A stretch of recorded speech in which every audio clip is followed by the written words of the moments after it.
Welcome to Leo news. నమస్తే అండి. నమస్తే. మనం జగన్ గారు అధికారంలోకి వచ్చిన దగ్గర నుంచి చూసుకుంటే ఈ 5 ఏళ్లలో కరెంటు బిల్లులు అయితే దాదాపు 10 సార్లు వరకు పెరిగిందని చెప్పుకోవచ్చు. అండ్ అది కాకుండా ఇప్పుడు రేపు మళ్ళీ మేలో కూడా మే 1 నుంచి కూడా పెరిగే ఛాన్సెస్ ఉన్నాయని చెప్తున్నారు. దాని గురించి ఏం చెప్తారు మీరు? ఇప్పుడు మనం గతంతో పోల్చుకుంటే అంటే చంద్రబాబు నాయుడు గారి ప్రభుత్వంతో పోల్చుకుంటే 2019 వరకు మనకి యూనిట్కి ₹1.5 ఉండేది. అంటే మనకి నెలకి ఒక సాధారణ మనిషికి అంటే సగటు కుటుంబానికి ₹75 బిల్లు వచ్చేది. అది తర్వాత జగన్మోహన్ రెడ్డి గారు వచ్చాక ఈ ఉచిత విద్యుత్, ఉచిత కరెంటు ఇవన్నీ వీటి మాయలో పడి ప్రజలు ఇప్పుడు వాళ్ళకి పాపం 300 దాకా 300 నుంచి ఇప్పుడు 800 అయినట్టుంది. 750 800 వస్తుంది. ఇప్పుడు దీన్ని మే 1 నుంచి ఇంకొక రూపాయి పెంచుతాట యూనిట్కి. అవును. అంటే దానివల్ల ఇప్పుడు మొత్తం ఇప్పుడు అప్పులు ఉన్నాయి కదా, అప్పులు తీర్చడానికి ఉపయోగించాలి అనేది వాళ్ళ వాదన.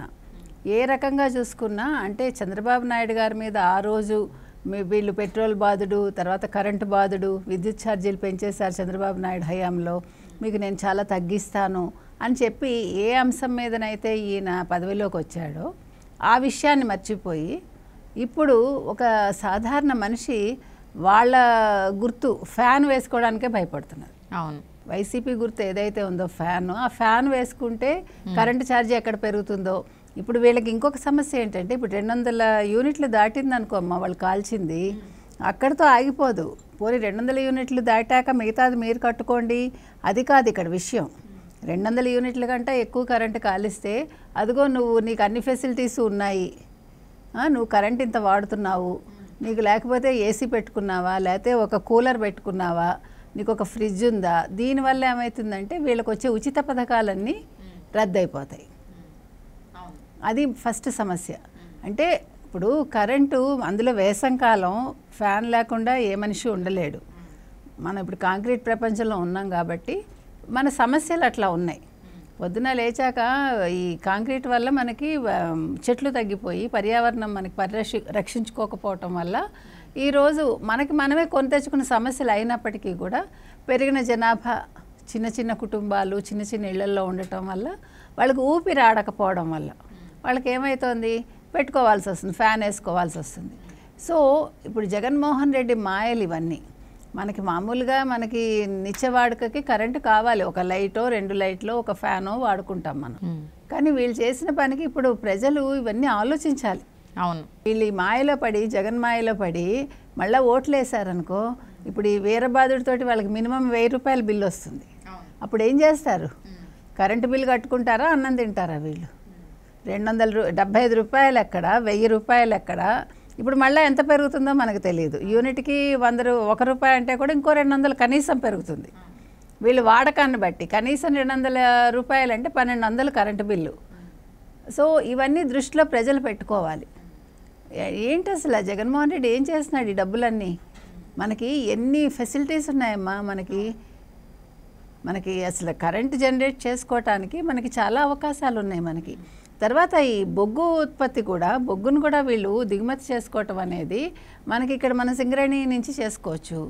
మనకి ముఖ్యంగా ఉన్నది అక్కడ, అది చేసుకోవట్లేదు మనం. వీళ్ళు ఆదాని అసలు ఎందుకు వచ్చాడు ఆంధ్రప్రదేశ్కి మనం ఆలోచించాలి. ఆదానితో ఎందుకు ఒప్పందాలు చేసుకున్నాడు ఈయన అంటే, ఒకళ్ళిద్దరు ఈ భారతదేశంలో ఒకళ్ళిద్దరే సంపన్న వర్గాలు వాళ్ళు ఉంటున్నారు. ప్రతి ఒక్కటి వాళ్ళ చేతుల్లోకి వెళ్ళిపోతున్నాయి. ఇప్పుడు మనం తినే తిండి దగ్గర నుంచి మీరు గమనిస్తే మనం ఈరోజు సరైన బియ్యం తింటలేదు. మీరు బియ్యం కొనుక్కోలేకపోతున్నాం. మీరు ₹70 ఇచ్చి కొన్నా బియ్యం, ₹50 ఇచ్చి కొన్నా మనం సరైన అన్నం తినలేకపోతున్నాం. మెతుకే బాగోట్లేదు. అంటే ఇంతమంది జనాభాకి ఇంత బియ్యం ఎక్కడి నుంచి వస్తుంది అసలు? ఈ బియ్యం ఎక్కడి నుంచి వస్తుంది అసలు? వీళ్ళు ఎక్కడి నుంచి దిగుమతి చేసుకుంటున్నారు? అసలు మన పంటేనా ఇది? సో అన్నమే మనం సరిగా తినలేకపోతే, ఒక అన్నమే కాకుండా ప్రతి దాంట్లోనూ కల్తీ ఒకటే కాదు. అంటే ఇప్పుడు ఎప్పుడైతే ఈ మొత్తం ఉత్పత్తులన్నీ ఒక వ్యక్తి చేతుల్లోకి వెళ్ళిపోతాయో ప్రజలు వాళ్ళు బతకలేకపోతున్నారు. ముందు ఒక సాధారణ వ్యక్తి, ఒక సగటు కుటుంబం కానీ, ఒక మధ్యతరగతి కుటుంబం కానీ బతకలేక చావాల్సి వస్తుంది. నిజంగా నిత్య చావంటాం చూడు మనం. ఇప్పుడు మనందరం కూడా అందులోకే వస్తాం. మనందరం కూడా మధ్యతరగతి వాళ్ళం, ఎగో మధ్యతరగతి కిందకి వస్తాం మనం. మనమే బతకలేకపోతుంటే కింది స్థాయి వ్యక్తి ఎట్లా బతుకుతాడు అసలు? ఇప్పుడు ఈ వ్యక్తుల చేతుల్లో కాకుండా ఇప్పుడు ఒక చిన్న కిరాణా కొట్టును మనం చూడం. ఆ కిరాణా కొట్టు వాడు 2 ఏళ్ళు అయితే వాడు మూసేసుకుని వెళ్ళిపోతున్నాడు. ఏమవుతున్నాడో తెలియదు.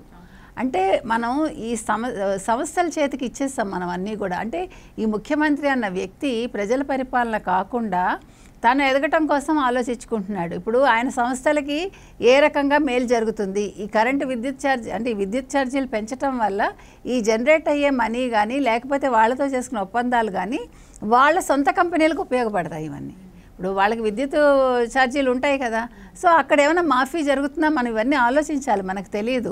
అండ్ ఈ విద్యుత్ ఛార్జీలు పెంచడమే కాకుండా ఇంత ముందున్న విద్యుత్ బకాయిలు కానీ లేకపోతే ట్రూఅప్ ఛార్జీలు కానీ అది కూడా అదనపు భారం ప్రజల మీదే వేస్తున్నారు. అంతే కదా, మనం మొన్న కూడా మాట్లాడుకున్నాం. ఇప్పుడు అప్పులు తీసుకుంటే మనం ఏ అప్పు అయినా కూడా ఇప్పుడు దాన్ని మనం క్యాలిక్యులేట్ చేస్తే మన నెత్తి మీదే పడుతుంది.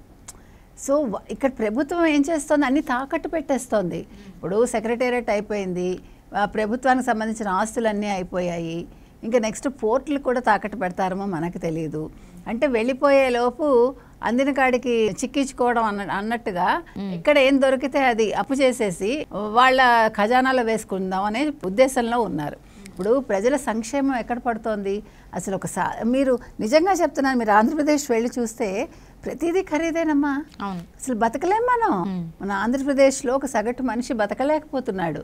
మరి ఏమవుతున్నాయి డబ్బులన్నీ, ఎక్కడికి వెళ్తున్నాయి, ఎవరి ఖజానాలోకి వెళ్తున్నాయి, ఎవరి పొట్ట నింపుతున్నాయి? ప్రజలు అసలు ఏం ఆలోచించట్లే, గుడ్డిగా జగన్మోహన్ రెడ్డి మాయలో పడిపోయి ఆయన ఏదో చెప్తున్నాడు, వీళ్ళు ఏదో వింటున్నారు. ఏం చేశాడు 5 ఏళ్లలో? ఒక్క పథకం కానీ ఒక్క మాట ఇచ్చిన మాట నెరవేర్చాడు ఆయన? ఎంతసేపు నేను పథకాలు ఇచ్చాను, ఉచిత పథకాలు, లేకపోతే సంక్షేమం ఏం సంక్షేమం చేశాడు? ఈ పథకాలు ఎవరికి కావాలి?